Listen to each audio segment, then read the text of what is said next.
I want to emphasize the United States doesn't have to negotiate with anybody. It just has to end the arming and financing of Ukraine. The rest will follow. And there's Jeffrey Sachs, who is recently on Andrew Napolitano's podcast. He's talking about the potential for an end to fighting in Ukraine, an end to the war with Russia in general. And he kind of lays out why he's saying what he is, that, as long as the U.S. just withdraws its aid, the rest will follow and we'll have peace in Ukraine. I think he makes some really good points here, especially toward the end. So let's just take a look.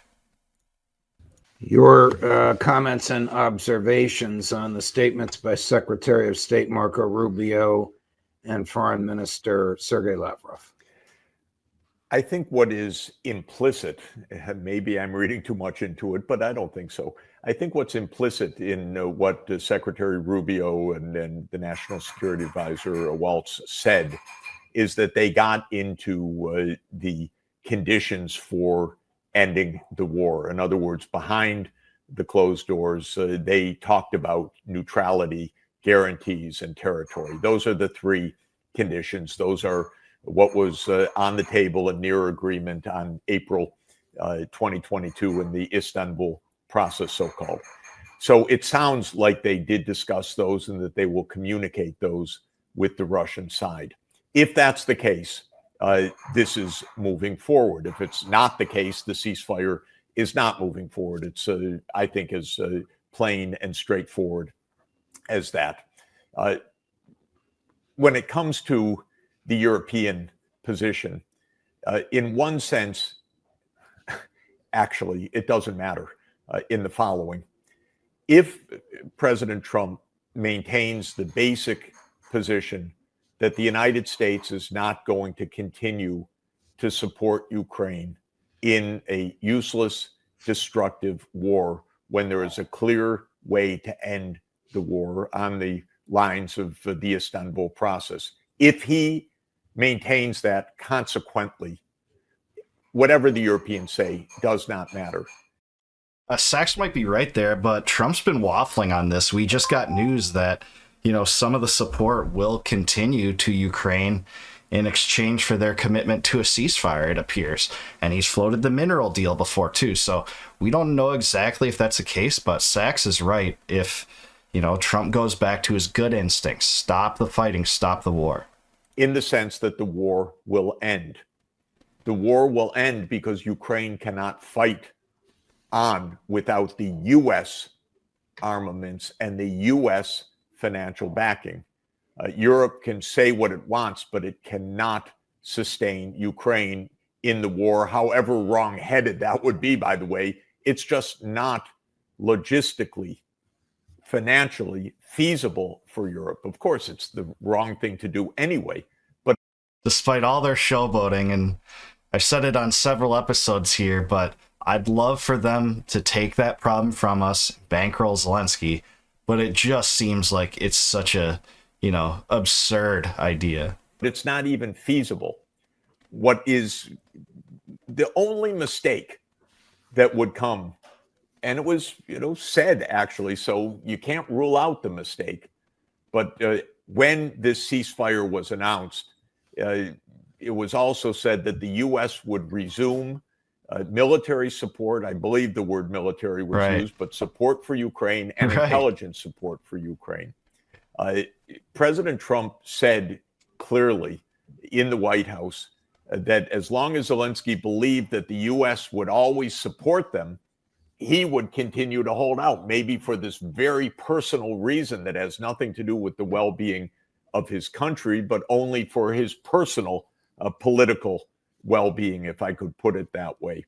So the U.S. has to be clear. No, the U.S. support for this useless, destructive, violent, unnecessary war is over.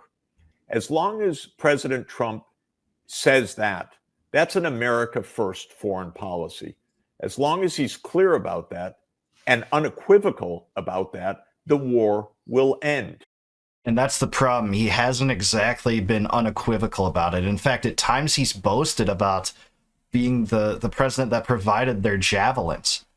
So Man, I think his instincts are good on this, but he has waffled so many times when it's driven by, how he could boost his ego or secure this minerals deal. We'll see. If he's not unequivocal about that, if he says, oh, until the Russians agree to a ceasefire, we continue to arm Ukraine, and there are no real terms for ending the war, well, then we're kind of locked in the Biden status quo. Amen. So actually, the United States does not have to negotiate with anybody. The United States doesn't have to negotiate with Ukraine. The United States doesn't have to negotiate with Europe. The United States doesn't have to negotiate with Russia. The United States merely needs to say, we are not continuing our financing and arming of Ukraine for a useless, destructive, violent war when the terms of ending the war are clear and have been clear since April 15th, 2022. Were you as disappointed as I, and I was deeply and profoundly disappointed when President Trump announced the reopening of the spigot, the pipeline of arms to Kyiv, and the reinstitution of United States intelligence on the ground and signals intelligence dealing with the Ukrainian intelligence? It's almost like we're back to where we were under Joe Biden. With this administration, we don't know what the words mean. Is it really a full flow of armaments? Is it really the status quo ante, that it is a continuation of policy? If it is, it's a profound mistake, because as President Trump himself said, as long as Ukraine believes that Ukraine can call the shots on whether or not the U.S. continues the funding, they will not end the war for the very personalistic reasons of the small leadership group that rules by martial law in Ukraine. If these are words that are kind of a signal, but they don't mean very much because there's nothing real in the pipeline, the money has been spent down, there's nothing really there. It's a rhetorical show of support, but in private to the Russians, everybody knows there's not much there. It's something different. So we're not in the kind of administration where the words are meant with precision. And that's probably the biggest cold, hard truth about this entire administration. So even a lot of Trump's fiercest critics on the distant side have to admit that a lot of his words aren't reciprocated by following actions, even when he kind of overstates the worst part of things. An example is the whole Gaza takeover plan that he announced. It doesn't even seem realistic at all, but that's what we've come to know from this administration. So the proof will be in the pudding. And therefore, I'm very cautious hour to hour and day to day in interpreting. But on substance, what you've said is, of course, 100% right. If, in fact, it's a real flow of arms that continues, well, then President Trump would have really made the mistake that he explicitly warned against in the Oval Office when he said Ukraine won't come to peace if it believes that the United States will automatically backstop whatever Ukraine is doing. I don't believe that's the case. I would be really shocked, profoundly disappointed and upset and worried if the administration went back to Congress, for example, and said, let's have another package of military aid. Oh my God. Then we would be in Biden land, stuck forever. Not the most ideal location to be in this horrendous situation. So I wouldn't overread any words, because with this administration, the words aren't meant to convey precision. They're kind of mood music that change by the hour. But I think the intention of this administration is to have an America first foreign policy in which the U.S. stops funding and arming a Ukraine that's getting Ukraine killed on the battlefield and leading to no good results for the world. Do you agree with Foreign Minister Lavrov that European leadership wants an extended, drawn-out war? Well, what the European leaders are saying is, yes, more war. But truly, again, we have words and we have reality. I want to emphasize the United States doesn't have to negotiate with anybody. It just has to end the arming and financing of Ukraine. The rest will follow. There will be a peace agreement. This will end, whether Europe rhetorically says so, whether Ukraine rhetorically says so or not.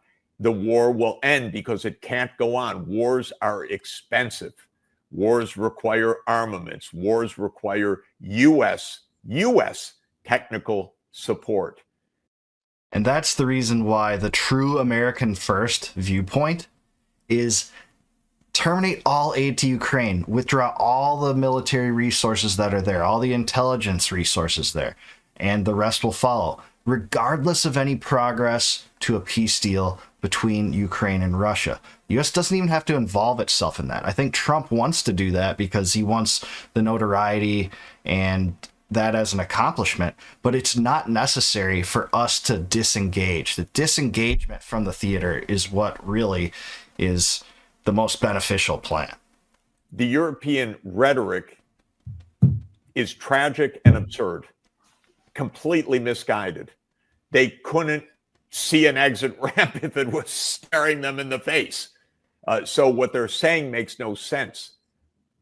But in some sense, it doesn't matter because they can't continue the war no matter what the Germans or Starmer or Macron or anyone else says. They don't have the means to do so. So this war will end if President Trump is clear and resolute that America will no longer arm and finance Ukraine for this devastating, mistaken war that Biden and others bought into so deeply. This is a loser, and I don't think President Trump wants to hold a loser.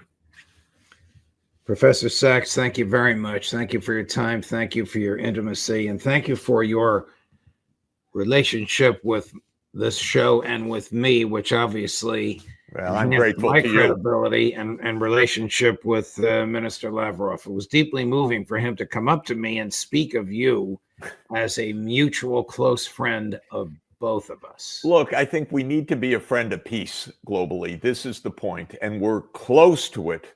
If we're clear-sighted, we'll reach peace. Man, amen. Isn't that the truth? So I think Sachs is right on the money here. Continuing to fund this war, regardless of presidential administrations, is a disaster. So let's hope that this doesn't really amount to much. And whatever ceasefire is being planned, it doesn't come with all this guaranteed funneling of money that that Trump campaigned openly against in the last cycle. So let me know in the comments below, though. I want to hear from you guys. Do you guys think that the war in Ukraine will be drawn on for the next few months? Or do you think that there will be a concise end within, let's say, 3 months? Let me know in the comments below. And until the next time, no more war, no more debt, no more inflation, and no more empire. I'll see you in the next one.